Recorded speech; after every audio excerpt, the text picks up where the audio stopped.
सोचिए जरा, एक ऐसी ताकत जिसने लगभग पूरे यूरोप को अपने घुटनों पर ला दिया था, जीत से बस एक कदम दूर। लेकिन फिर सब कुछ बिखर गया। जर्मनी आखिर हारा कैसे? चलिए आज इसी कहानी की परतों को खोलते हैं। 1940 की गर्मियों का वो दौर। यूरोप का नक्शा देख लें तो ऐसा लगता था जैसे हर तरफ नाजी झंडे ही हैं। फ्रांस हार मान चुका था और ब्रिटेन बिल्कुल अकेला खड़ा था। इतनी बेजोड़ ताकत होने के बावजूद सिर्फ 5 साल के अंदर ये पूरा साम्राज्य खंडर बन गया। सवाल ये है कि आखिर हुआ क्या था? ये जो पूरी कहानी है ना, इसके पतन की, वो असल में दो बहुत बड़ी जानलेवा गलतियों पर टिकी है। और इन्हें सिर्फ गलतियां कहना भी ठीक नहीं होगा। ये तो ऐसे दांव थे जिन्होंने इतिहास का रुख हमेशा हमेशा के लिए बदल कर रख दिया। तो चलिए थोड़ा समय में पीछे चलते हैं। बात है जुलाई 1940 की। वो वक्त जब हिटलर अपनी ताकत के बिल्कुल चरम पर था और ऐसा लग रहा था मानो पूरी दुनिया उसकी मुट्ठी में है। ऑस्ट्रिया से लेकर फ्रांस तक सब जर्मनी के कंट्रोल में। इटली उसका पक्का सहयोगी। और सोवियत संघ के साथ खैर एक नाम की शांति संधि थी। मतलब पूरे के पूरे महाद्वीप में विरोध में सिर्फ एक ही आवाज बची थी, और वो थी ब्रिटेन की। और बस यहीं पर हिटलर ने अपना पहला घातक कदम उठाया। उसने ब्रिटेन के जज्बे को, उनकी हिम्मत को बिल्कुल कम आंक लिया। उसे लगा कि वो दबाव में आकर झुक जाएंगे, पर ब्रिटेन झुकने वालों में से नहीं था। विंस्टन चर्चिल ने अपने उस मशहूर भाषण से यह बिल्कुल साफ कर दिया था कि ब्रिटेन किसी भी कीमत पर हार नहीं मानेगा। इस एक भाषण ने हिटलर के सारे प्लान पर पानी फेर दिया और अब उसके पास ब्रिटेन पर हमला करने के अलावा कोई रास्ता नहीं बचा था। वैसे देखा जाए तो कागज पर यह लड़ाई पूरी तरह से एक तरफा थी। जर्मन एयरफोर्स यानी लुफ्टवाफे के पास करीब 2600 एयरक्राफ्ट थे और दूसरी तरफ ब्रिटिश रॉयल एयरफोर्स के पास सिर्फ 700। सोचिए, लगभग 4 गुना का फर्क।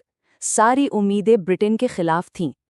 लेकिन फिर आया 15 सितंबर 1940 और उस दिन इतिहास लिखा गया, जिसे बैटल ऑफ ब्रिटेन डे कहते हैं। संख्या में इतने कम होने के बावजूद ब्रिटिश पायलट्स ने आसमान में एक ऐसी जीत हासिल की जिसकी किसी को उम्मीद नहीं थी।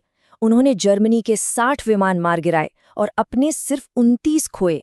ये हिटलर की पहली बड़ी हार थी। तो ब्रिटेन में तो मुंह की खानी पड़ी। इसके बाद हिटलर ने अपना ध्यान मोड़ा पूरब की तरफ और की अपनी दूसरी और शायद सबसे विनाशकारी गलती, सोवियत संघ पर हमला। ये सिर्फ एक फौजी चाल नहीं थी, ये एक वैचारिक जुआ था। असल में हिटलर अपनी ही ताकत के नशे में एक तरह से अंधा हो चुका था। कम्युनिज्म से उसकी नफरत और लेबेंसराम यानी जर्मन लोगों के लिए और जमीन हासिल करने की चाहत, इसी सोच ने उसे सोवियत संघ पर हमला करने पर मजबूर कर दिया। उसे लगता था कि जर्मनी के दबदबे के लिए ये बहुत जरूरी है। ऑपरेशन बारबरोसा जून 1941 में शुरू हुआ और शुरुआत में तो जर्मन सेना बिजली की रफ्तार से आगे बढ़ी। लेकिन जैसे ही अक्टूबर आया, मॉस्को के पास वो रूस की बेरहम सर्दियों में बुरी तरह फंस गए और स्टालिनग्राड की लड़ाई वो तो उनके लिए एक बुरे सपने जैसी बन गई। इस हार का जो पैमाना था वो वाकई चौंकाने वाला था। अकेले स्टालिनग्राड में करीब 3 लाख जर्मन सैनिक या तो मारे गए या बंदी बना लिए गए। ये वो मोड़ था, युद्ध का वो टर्निंग पॉइंट जहां से जर्मनी की वापसी नामुमकिन हो गई। हिटलर की एक के बाद एक इन गलतियों ने दुनिया भर की ताकतों को उसके खिलाफ एकजुट कर दिया। समझिए, एक सोया हुआ दानव जाग गया था और अब एक ऐसा गठबंधन बन रहा था जो शायद इतिहास ने पहले कभी नहीं देखा था। और फिर दिसंबर 1941 में जर्मनी के साथी जापान ने अमेरिका के पर्ल हार्बर पर हमला कर दिया। ये एक बहुत बड़ी घटना थी। इस एक हमले ने अमेरिका को, जो अब तक इस युद्ध से बाहर था, सीधे मैदान में खींच लिया, और वो भी मित्र राष्ट्रों की तरफ से। तो अब हिटलर का सामना सिर्फ ब्रिटेन या सोवियत संघ से नहीं था। अब मैदान में अमेरिका अपनी पूरी इंडस्ट्रियल ताकत के साथ था। ग्रेट ब्रिटेन, सोवियत संघ और चीन भी। मतलब ये एक ऐसा ग्लोबल गठबंधन बन चुका था जिसे हराना लगभग नामुमकिन था। तो अब युद्ध अपने आखिरी दौर में था। जर्मनी हर तरफ से दुश्मनों से घिर चुका था और एक ऐसे चक्रव्यूह में फंस गया था जिससे निकलना या जिसे जीतना अब मुमकिन नहीं था। जर्मनी की हालत का अंदाजा इसी बात से लगा सकते हैं कि वो 3 मोर्चों पर एक साथ लड़ रहा था। पश्चिम से डी-डे के बाद मित्र सेनाएं फ्रांस की तरफ से बढ़ रही थीं। पूर्व से सोवियत सेना का दबाव लगातार बढ़ता जा रहा था और दक्षिण से मित्र सेनाएं इटली के रास्ते ऊपर की ओर आ रही थीं। हर तरफ से घेराबंदी थी। इसके बाद तो 1944 से 1945 के बीच सब कुछ बहुत तेजी से हुआ।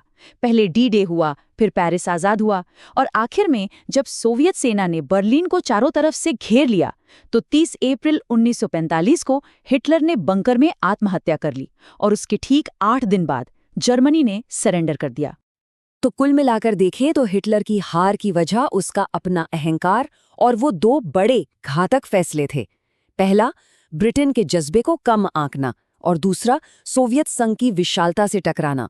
इन्हीं गलतियों ने एक जीतते हुए युद्ध को एक ऐसे युद्ध में बदल दिया जिसे वो कभी जीत ही नहीं सकता था। इस महायुद्ध की राख से ही यूनाइटेड नेशंस जैसी संस्थाएं बनी, जिनका मकसद था कि दुनिया में फिर कभी ऐसा विनाश ना हो। लेकिन आज जब हम अपने चारों तरफ की दुनिया को देखते हैं तो एक सवाल जरूर उठता है, क्या इतिहास से वाकई कोई सबक सीखा गया है? क्या दुनिया आज एक और ऐसी तबाही से महफूज है? ये एक ऐसा सवाल है जिस पर हम सबको सोच